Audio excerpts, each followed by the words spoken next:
Kirby's is an institution, very, very highly regarded and very associated with our town. On any given Saturday, half the people eating there are guests of people from town who have been visiting Sikeston and are brought there because people in town are proud of Kirby's and want their out-of-town guests to have the local experience. We cook a lot of hamburgers, a lot of them. We probably sell a Kirby burger, which is a double patty.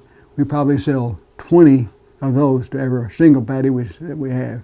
So people, that's our biggest seller is Kirby burger. My bill is usually $2,000 or better for meat every week. There are two types of people in Sikeston, the onion people and the no onion people. And I always, onions, I like onions, but onions don't like me. And I'm always one of the folks that says, I'll take my Kirby cheese, no onions please. And I get a lot of stares from people because, you know, that's Kirby's claim to fame, is the grilled onions on the sandwiches. We tap the onions on both patties. We don't really mash our burgers. We flip the burger once it's done. We put it on the bun. Pickles go on the side. We send it out. We cook them the same way they've always been cooked. And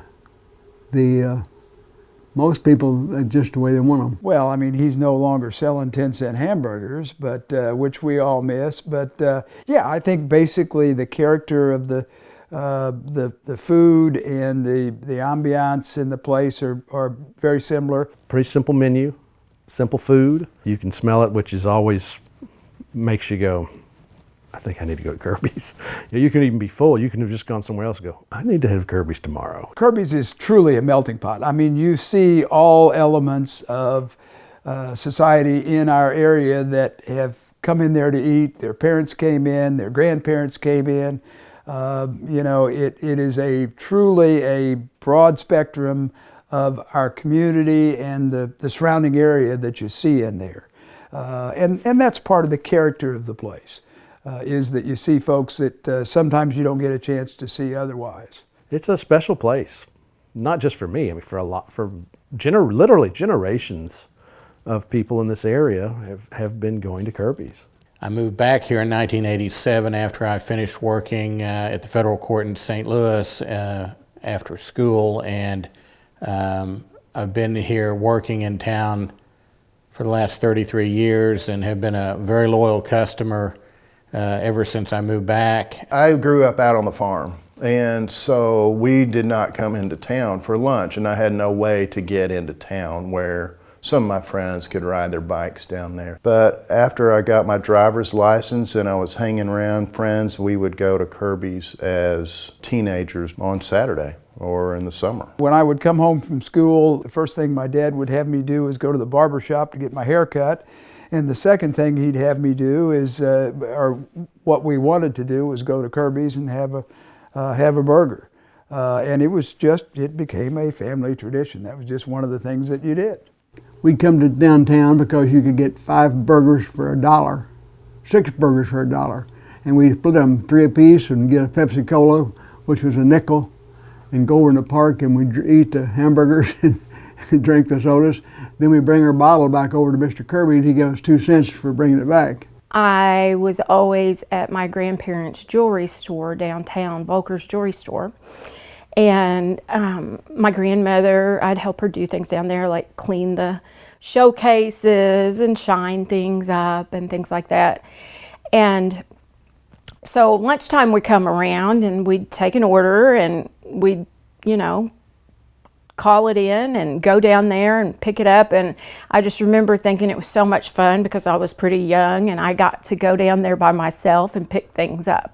You would fight to get in there because you couldn't get in there. You'd have to just squeeze in there with the little kids so you could get an order and get some burgers. Me and my sisters, you know, we were always wanting to come here. Like, Dad, can we go to Kirby's? Every time we come home. He never says no. Absolutely. Absolutely, because I don't live far from Kirby's. We can walk there, easy to get to, and I kind of like the tradition of having a Saturday thing that we did, and that's what we did. Saturdays, it was like clockwork, and that's when we went, and they got excited about going. And so even from a small age, those kids were at Kirby's, and even when they come home, that's part of our routine. So it's still working. I went in as a very young child with my father. He would bring my children with him. After my father passed away, then I would take my children, and that's one of those things where when they come into town, that's one of the things they want to do, is they want to go to Kirby's and have a Kirby cheeseburger with grilled onions on it. Our son, who's now an assistant attorney general for the state of Missouri, when he was a boy, we would frequently at lunch on Saturdays, I would come home from working. I usually worked on the morning on Saturday, and come home and say, all right, let's go get some lunch. Where do you want to go? And it was almost always Kirby's. I've been coming down certainly since back in the 60s, so 50 plus years. And when Red still owned it, and you know, my memory is probably coming more on the weekend. I mean, we'd be coming in for burgers, and a lot of times it was to go, get it to go. Red Kirby started the restaurant down on Front Street, and then he made a deal with Mr. Mack, the barber over here, who owned all the property, that he would build all these buildings, and Mr. Mack ended up owning them. Red Kirby was always in the back at the grill cooking, and he would turn around and talk to the customers, and he was just this really nice old man. I thought he was mean. And he would tell a joke every once in a while. Get in there, you know, stop screwing around, get in there, get your food, eat. He wasn't very big in size, if I'm remembering correctly. He was just an old guy at the time. He was still cooking. I mean, he was cooking back there on the grill, doing the thing. You know, I respect that. The thing I remember is that I saw mostly his back, you know, and I don't have a whole lot of memories of him, but other than just being up at the grill up there and working hard. That's hard work, hot work, greasy work, like they said. I can remember Red. I remember what he looked like, and I knew his daughter. She was close to me in high school. And like we were saying just a moment ago, most of the time we saw his back instead of his front because he was always at the grill working. But I just vaguely remember the paper hat, the dirty apron, and him hustling the grill. He was cooking more than he had orders for at that time, so because he was always ahead of himself, you know, ready for the next order and flipping them and then throwing that cheese on there. I remember him doing that. You know. My remembrance of Red was standing facing the grill, grilling the onions on the burgers, in the apron that I swear he bought dirty, because I don't know that I ever saw him in a clean apron with a paper hat on, doing the burgers. He was his own grill cook in the restaurant, and appeared to enjoy that as much as he did dealing with the people that were in the restaurant. Of course, what I remember, he always wore a paper hat that said Rice Dairy or something on it all the time, and he changed those, but he rarely changed his apron. I mean, his apron would get kind of dirty, and then I'd come in here and he would be making his hamburgers, and he'd have a pile of meat, gosh, yay high, in a ice cream scoop, and he'd scoop those up. And the ice cream scoop was the size that the hamburgers were, and then he had a little thing that he put them on, and he flattened them out and stacked them up, and that's where he got his meat. He did that forever. What I remember about him is that the jail in Sykeston was about 2 blocks from there, and I remember as kids we were always told that the prisoners would get Kirby burgers for breakfast, lunch, and dinner. He ran the Kirby restaurants forever. Then one day he died of a heart attack in the building. He had a heart attack. His brother-in-law came in and took over. Raymond Wright and his wife Betty was one of Dolly Kirby's sisters, and he took over for a while. Raymond Wright was a brother-in-law to Red Kirby, and he owned it for many years. I remember Raymond a lot more, and we also went to church with Raymond, so I knew him a little bit. And he ran it very well for many years.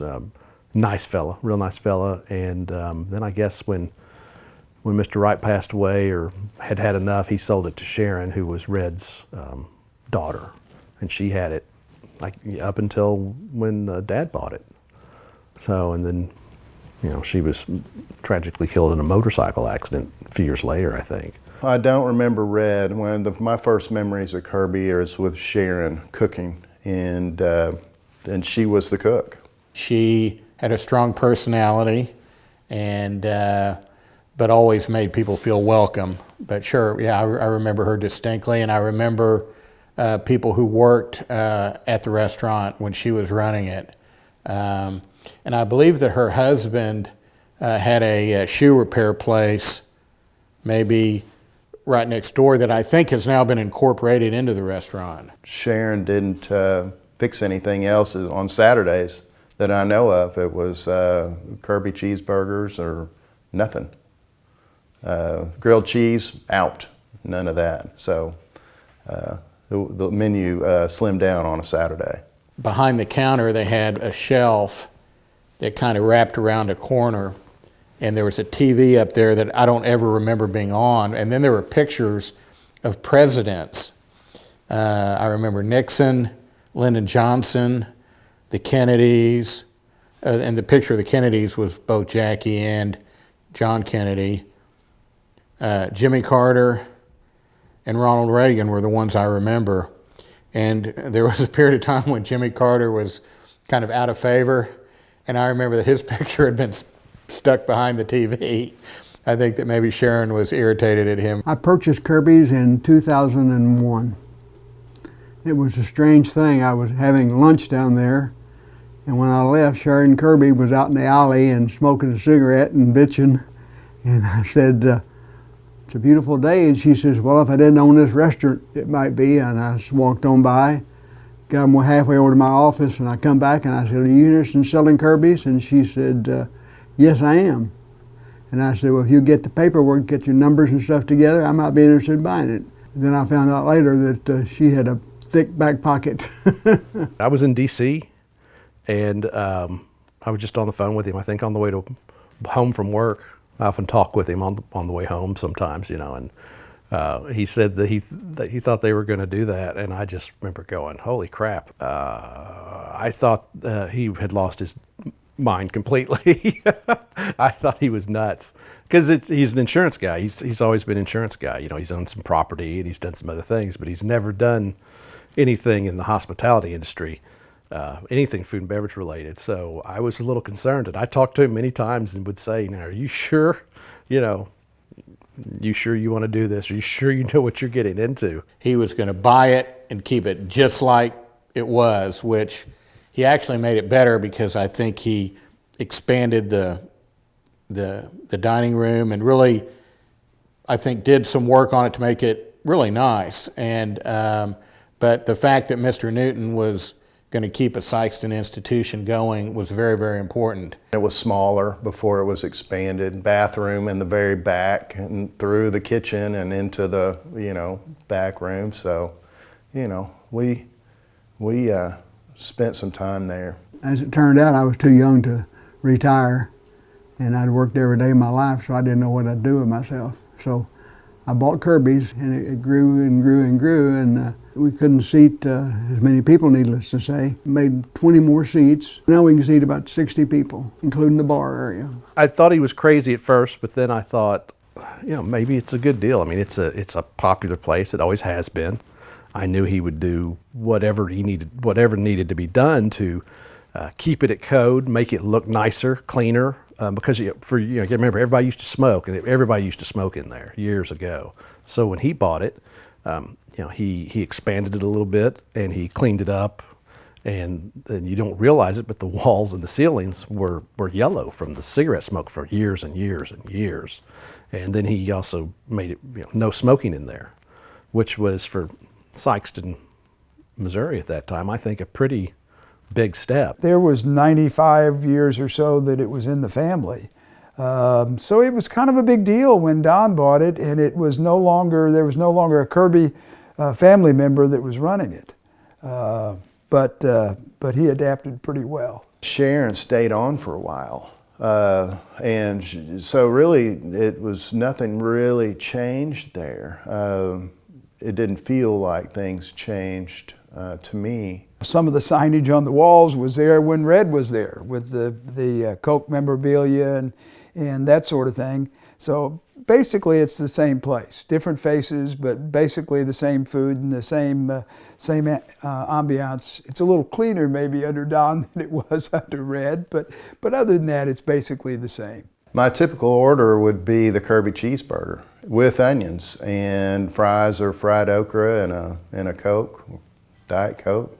We sell a lot of fountain drinks, and we just continue to serve both Coke and Pepsi. Now I've given thought to going to one or the other. I think I can get better service and I get a better price, but I just have never done it because everybody seems like one or the other. I don't know how Don or Sharon or Red or Raymond Wright manage that, because usually you get one vendor that wants to supply the signage and wants the exclusive on the beverages. Kirby's is one of those few places where you can get both Pepsi products and Coke products. It's always been the same, and I think that's how Dad got into it in the first place. You know, he would go in there and grab a coffee and sit and they'd talk with all the other fellows before everybody go off to their respective jobs, and he kept that going and expanded on that. And then the rest of the menu, he's added some different things, but the menu's not real deep, and they keep focused on that core burger. That's of course the main thing, which is great. You know, that's what people come in for. Kirby's is the type of restaurant where the patrons know the staff and the staff knows the patrons. We're all on a first name basis when you go in there.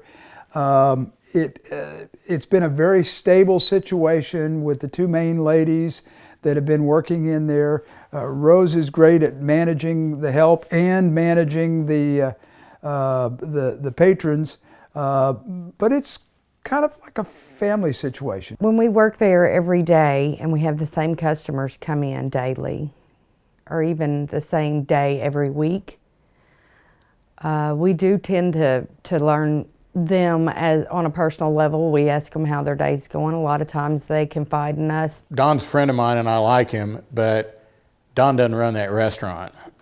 He lets the people who work there run it, and I think he knows that they need to run it. Rose does all the ordering and she does all of the scheduling, and she's gotten to the point where she does the hiring and the firing if need be. I think that's a fair statement that Rose runs the restaurant. I mean, it's not just me that runs the place, it's everybody that works there has a part in keeping Kirby's going. So I can't take the credit for that 100%. I'd say probably about 90% of it she does. She's a very good people person and she's very efficient with running it, so he could do a lot worse than letting her run with the nuts and bolts of the operation of the business. When coronavirus appeared in the spring and restaurants and businesses were shutting down due to social distancing and health concerns, I was really concerned about Kirby's reopening. We tried to let people pick it up and take it with them or take it out to them, but that just didn't work. There was a concern that if it closed, it would never reopen. And then we heard, no, they're going to reopen, and there was on a certain date. And I think they did reopen on that date, I believe in July. Seems like at least every other day I would get some sort of a request. Hey, Lori, is your dad, have they opened Kirby's back up yet? And they just, we just didn't do it until we thought that it could be done safely. So we opened back up, and our business has been better since we opened back up than it was before. It was getting a lot better before, but it was a lot better now than it was then, because people just come in and, like I say, they can get a hamburger anywhere in town, but they're not a Kirby burger. And if that's what you want, you got to come here to get it. A big part of the experience is going there, and although when you carry out, you get the benefit of the burger. You don't get the experience of actually being there, which is a big part of the reason why people want to go to Kirby's. I think that's a big part of it. I know that the takeout is a big business, and I know that at one time they were supplying the jailhouse with Kirby burgers for lunch, and so that was, they were doing takeout business. But for me, It's the smell, it's the location, it's, I've never taken a Kirby burger home. I've had a lot of people want to buy Kirby's, but I was never interested in selling it. There is something kind of poetic. I always had an interest in food, always loved it. Loved cooking, loved eating. And then my dad buys this, 100-year-old hamburger shop in southeast Missouri. I've always hoped my son would come back and take it over. And when his children are grown, but that's going to be, 6 more years, I guess, before the youngest one goes off to college. So we'll find out. He may want to come back and take it over. And if he does, that'd be great with me. No, I don't think he can ever get David to come back for a number of reasons. You know, he's seen the bright lights of the big city, and it's a little tough to come back to Sikeston. He told me, he says, "But Dad, I'm thinking about going to Arlington, Virginia, moving out there and getting married to a girl from out there." And that's what he did. Well, I don't want to say my ex-wife got me out there. I always liked cooking. I've always liked entertaining. So I just ended up taking it to another level in 2010 when I started the Boot Hill Hospitality Group, and we started a little catering business. Of course, he's got his girls to worry about for a while yet, obviously, and as they get older, that will be less of a problem. I can't envision David coming back. There used to be a lot of lunch counter type places to eat downtown, and I think of all those, the only one that's still around is Kirby's. After the soccer games, that's where all the kids like to go. After the baseball games, that's where they like to go. And the Little League teams, sometimes they'll have their parties down there. You know, well, we don't want to go to pizza place. We want to go to Kirby's and hang out down there. So I think that growing up is just a part of Sikeston, and it just is a very community-oriented business. My kids love going to Kirby's. They think it's cool to go to Grandpa's restaurant. Not just because it's Grandpa's restaurant, but I think they realize that there's a lot of history there. That's kind of neat. We close for Thanksgiving, but the next day is a busy, busy day because people are tired of turkey. They're in town and they come to Kirby's to get their hamburger because that's what they remember. I guess Kirby's will go on forever. Seems like it. It's a damn good burger, and it always has been.